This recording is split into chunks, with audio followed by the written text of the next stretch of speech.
موجودہ پرفتن دور میں یہ بھی فتنہ ایک پھیلایا جاتا ہے کہ بھئی بڑی مصروفیات کام کاج بہت ہوتا ہے، تو جو ہے وہ ہر نماز جو ہے وہ ملا کر بھی پڑھ لی جائے۔ اب آپ بہت زیادہ کام میں ہوتے ہیں تو یاد رکھیے گا یہ سب جو ہے یہ چنڈو خانے کی باتیں۔ نبی پاک علیہ السلام صرف مزدلفہ، آپ علیہ السلام نے مغرب اور عشاء یہ ساتھ پڑھی، اس کے علاوہ کہیں بھی احادیث میں یہ موجود نہیں۔ صحیح بخاری والیوم 1 پیج نمبر 228 پر حدیث پاک حضرت عبداللہ ابن مسعود رضی اللہ تعالیٰ عنہ فرماتے ہیں کہ میں نے رسول اللہ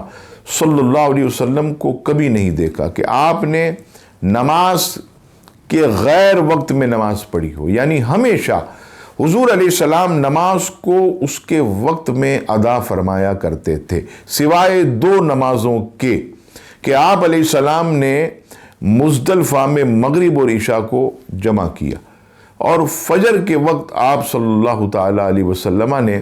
فجر کی الگ سے نماز پڑھی۔ اس سے بھی پتہ چلا کہ نماز کو اپنے وقت میں پڑھنا چاہیے، اسے اگر وقت گزار کر پڑھیں گے تو یہ قضا ہے اور قضا کی سزا ہے،